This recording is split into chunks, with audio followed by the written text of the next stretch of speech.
Bom dia, muito obrigada a professora Beatriz Felino e a professora Lídice por este acolhimento na Universidade Lusófona desta primeira edição do CIRAL. E de facto tenho que apresentar a professora, a nossa escritora, a nossa homenageada, Teolinda Gerção. Muito bom dia a todos, muito obrigada por estarem connosco, mas quero apresentar a professora e escritora Teolinda. Já está, pronto, era exatamente, é que estava disfarçada sob um nome que não era o seu, e portanto havia aí um pequeno problema. Ora bem, bem-vinda Teolinda, é uma honra. Bem-vinda a todos também. É uma honra e um prazer. De facto, o SILB é uma grande iniciativa que nos falará do presente, do futuro, do passado, não é? Que admirável mundo novo, que futuro para todos nós, etc. E o CIRAL é um caso de um seminário muito específico que foi pensado exatamente para homenagearmos figuras que nos acompanham nesta grande transformação que do século XX para o século XXI nós estamos a viver. E homenagearmos num abraço transatlântico. Tivemos um século XX fraturado por grandes guerras e em 1920 nasceram duas figuras que estão aqui a ser homenageadas, uma de manhã e outra de tarde, Clarice Lispector e João Cabral de Melo Neto, e 20 anos depois, e não estou a mencionar o título de Alexandre Dumas, 20 anos depois temos a nossa Teolinda Gerção, que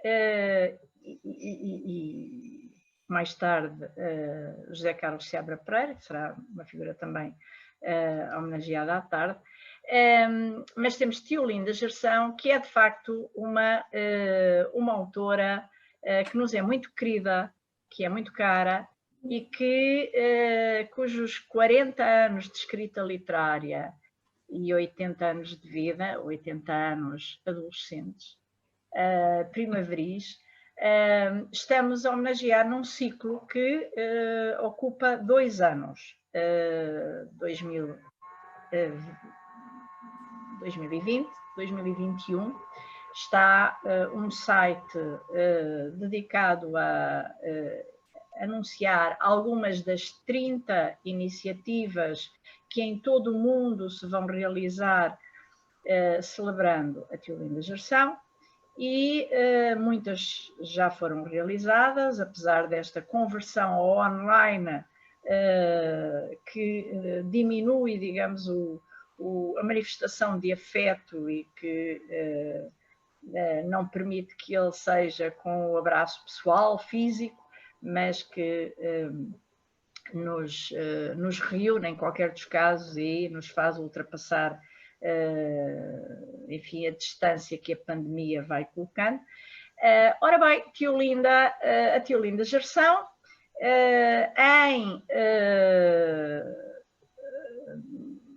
1981, impõe a importância do silêncio. O silêncio é um texto genesíaco, é um texto em que Teolinda Gerção se nos apresenta revisitando as grandes obras do imaginário coletivo, revisitando a nossa memória coletiva. De facto, a literatura é um lugar de uma museologia da nossa tópica, e a Teolinda Gerção fala de uma forma absolutamente notável. O nosso silêncio, hoje nosso, de todos nós, o nosso silêncio gera-se, de facto, na revisitação da Bíblia, do Gênesis, e traz-nos a gênese de um mundo ficcional que nós vamos acompanhar nas suas metamorfoses até agora. A Teolinda está este ano a ter novas obras a saírem e a serem lançadas em todo o mundo. Portanto, nós estamos a assistir ao desenvolvimento desse e à metamorfose desse mundo que se gerou no silêncio e que foi de tal forma absorvente que roubou a Teolinda à atividade académica e fez com que a universidade perdesse uma professora no ativo e passasse a ter uma figura que nos traz todos os anos, nos delicia a cada momento com os seus livros que revisitam essa memória e que revisitam de uma maneira que a Teolinda Gerção descreve assim nos Teclados, que é um livro absolutamente fascinante também. Eu não vou falar dos prémios da Teolinda, há inclusivamente o site da Teolinda que poderão ir a visitar e onde estão expostos, são imensos. Eu acho que a Teolinda tem vindo a percorrer todo esse teclado de distinções, mas eu diria que a Teolinda nos traz as muitas vozes das coisas, jogando umas com as outras, cruzando-se, convergindo, divergindo. Puro jogo, como o do mar e das ondas. Assim o mundo era feito. Esta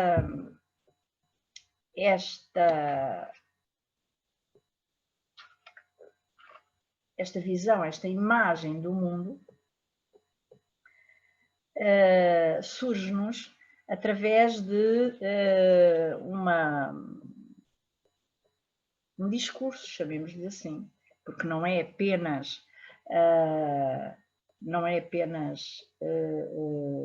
verbo, é ritmo, é tudo aquilo que descreve dizendo o que realmente era fácil, porque na música as frases não aconteciam ao acaso, remetiam umas para as outras, formavam sempre um conjunto. E faltava olhar novamente a pauta, como se a música fosse um tecido eventualmente rasgado, que se podia tecer de novo no lugar da falha. E o ritmo vinha de onde? Do corpo, talvez, do coração batendo. Através deste teclado de transparências, que evidentemente é o símbolo que a Teolinda Gerção cavalga como uma feiticeira quando nós a encontramos nos guarda-chuvas cintilantes, cavalga como uma feiticeira através da sua caneta transformada em vassoura. Através destes teclados nós vamos revisitando a nossa memória literária, cultural, mítica. E por isso ninguém melhor do que a Teolinda para nos abrir o ciral e para nos homenagear uma presença ausente de uma figura que nos abandonou, que desapareceu, mas que permanece através de um verbo que aí está para nós lermos. Clarice Lispector é uma figura que surge em tempo de guerra, Teolinda Gerção, e que não acompanha a construção da Europa atual, que não entra, não chega ao século XXI. Teolinda Gerção é uma figura que nos faz revisitar tudo isso através da sua caneta, que é uma espécie de teclado transparente, não é? Grande símbolo da arte, grande celebração da arte, num século em que a tecnologia parece desumanizar as relações e em que o ser humano se confronta com que futuro para todos nós. Teolinda, muito bem-vinda, é uma grande dama das nossas letras e é, portanto, alguém que nós vamos gostar muito de ouvir agora. Bem-aja por estar connosco e a palavra é sua.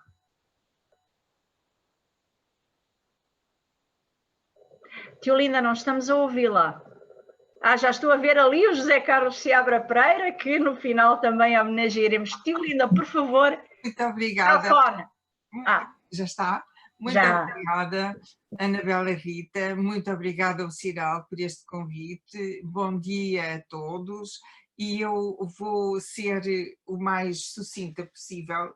Eu confesso que gosto mais de escrever do que de falar e por isso ontem à noite, com medo de me atrapalhar, escrevi um pequeno texto que se calhar vou ler para ser tudo mais conciso.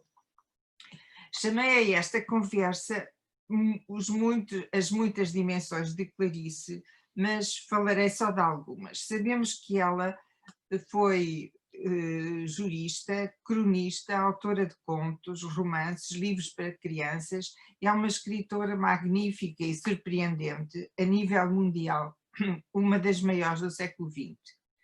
Com ela e depois dela, a literatura brasileira ganha mais urgência e a literatura em língua portuguesa transfigura-se e resplandece. Claro que não só através de Clarice, de muitos outros escritores, mas é Clarice que hoje homenageamos. De origem judaica, nasce na Ucrânia com o nome de, eu não sei pronunciar, mas suponho que será algo parecido com Raya Pinkassovna Lispector. Chega ao Brasil com cerca de uns 2 anos, embora ela ficcione um pouco e diga que chegou apenas com alguns meses e na infância nunca pisou outro solo senão o brasileiro. E é com profunda sinceridade que se afirma brasileira. O sentido de pertença para ela é vital.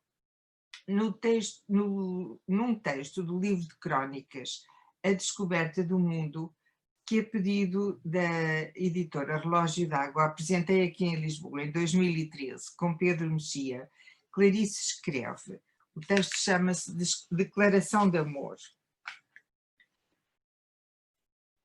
Tenho a certeza de que no berço a minha primeira vontade foi a de pertencer.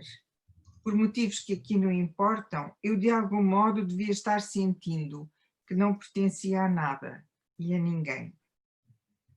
Quem sabe se comecei a escrever tão cedo na vida, porque escrevendo, pelo menos eu pertencia um pouco a mim mesma. Embora eu tenha uma alegria, pertenço, por exemplo, a meu país e como milhões de outras pessoas sou a ele tão pertencente a ponto de ser brasileira. Sou feliz de pertencer à literatura brasileira por motivos que nada têm a ver com a literatura, pois nem ao menos sou uma literata ou uma intelectual. Feliz apenas por fazer parte. No entanto, como sabemos, Clarice não é originária do Brasil.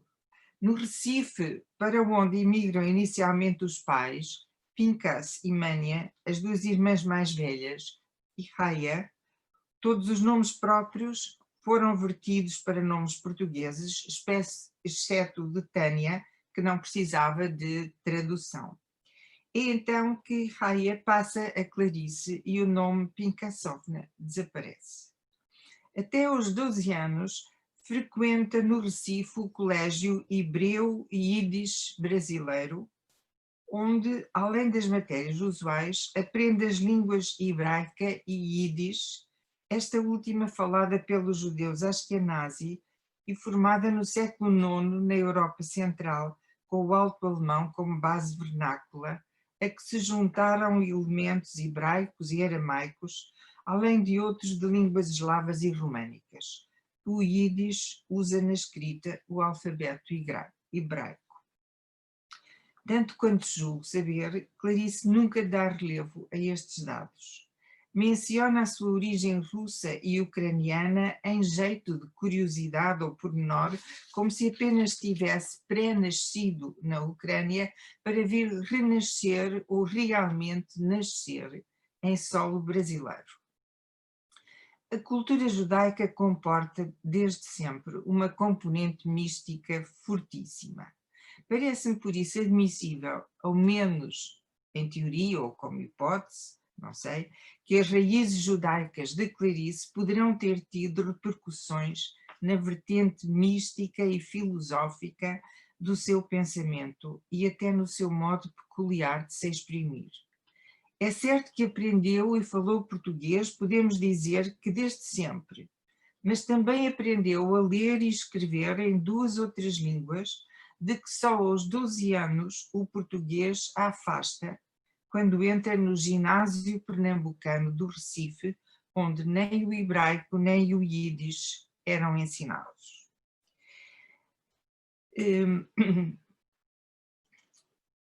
No mesmo livro da descoberta do mundo, ela refere que se naturalizou brasileira apenas aos 23 anos, em 1943, pouco antes do seu casamento com Maury Gurgel Valente, mas a longa demora, aparentemente contraditória com o seu enorme desejo de pertença, poderá ter sido causada por causas várias, desde económicas a políticas, burocráticas e outras. Sabemos como por vezes é difícil adquirir a nacionalidade do país onde se vive. Mas muitos outros aspectos de Clarice são, pelo menos aparentemente, contraditórios. Por um lado, é uma diva, entre aspas, admirada, mulher de embaixador, frequentadora da classe alta, elegante, lindíssima, fotogénica, usando inclusive alguma pose nas fotografias e na vida, habituada a passar à frente de toda a gente nas filas, como se pairasse acima das pessoas comuns. Mas, por outro lado, é imensamente frágil, humilde, desamparada, revê-se nos mais pobres e desfavorecidos, em criaturas inferiores e sofridas, como são frequentemente, ou talvez mesmo sempre, as suas personagens. O seu estatuto no mundo é a solidão e a orfandade. De facto, ela ficou órfã de mãe aos 9 anos, e a relação com esta foi desde o princípio muito dolorosa. Clarice escreve ainda: por motivos que nem minha mãe nem meu pai podiam controlar, eu nasci e fiquei apenas nascida. No entanto, fui preparada para ser dada à luz de um modo tão bonito. Minha mãe já estava doente e, por uma superstição bastante espalhada, acreditava-se que ter um filho curava uma mulher de uma doença. Então fui deliberadamente criada, com amor e esperança. Só que não curei minha mãe. E sinto até hoje essa carga de culpa. Fizeram-me para uma missão determinada e eu falhei. Como se contassem comigo nas trincheiras de uma guerra e eu tivesse desertado. Sei que meus pais me perdoariam eu ter nascido em vão e tê-los traído na grande esperança. Mas eu não me perdoo. Queriam que simplesmente se tivesse feito um milagre, eu nascer e curar minha mãe. Então sim, eu teria pertencido a meu pai e a minha mãe. Eu nem podia confiar a alguém essa espécie de solidão de não pertencer. Porque, como desertor, eu tinha o segredo da fuga, que por vergonha não podia ser conhecido. A vida me fez de vez em quando pertencer, como se fosse para me dar a medida do que eu perco, não pertencendo. E então eu soube, pertencer é viver. Experimentei-o com a sede de quem está no deserto e bebe sôfrego os últimos goles de água de um cantil. E depois a sede volta, e é no deserto mesmo que caminha.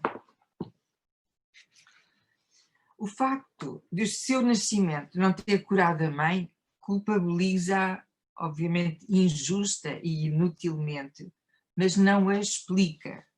A sua inadequação ao mundo não terá de certo uma causa única. Ninguém é redutível a uma solução, muito menos alguém tão complexo como ela, que desesperava o seu psicanalista. Clarice é indecifrável. Ela própria disse que não decifrou a esfinge, mas a esfinge também não a decifrou a ela.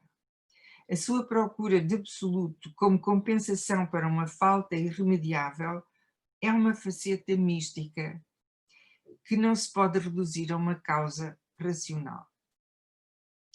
Mas Clarice é de facto uma criatura órfã e solitária. A mãe foi uma presença-ausência. Continuou viva, mas inalcançável, fora da realidade e mentalmente perturbada. Uma das irmãs, Elisa, torna-se uma espécie de mãe sem o poder ser, realmente. Mais tarde, Clarice é uma mãe cheia de amor pelos filhos, mas um deles é esquizofrénico, portanto também ele presente e ausente, e uma ferida profundíssima na vida dela, uma ferida sem cura. Apesar de se sentir brasileira, Clarice estará sempre desenraizada e com muito maior intensidade quando vai viver noutros países, acompanhando o marido diplomata.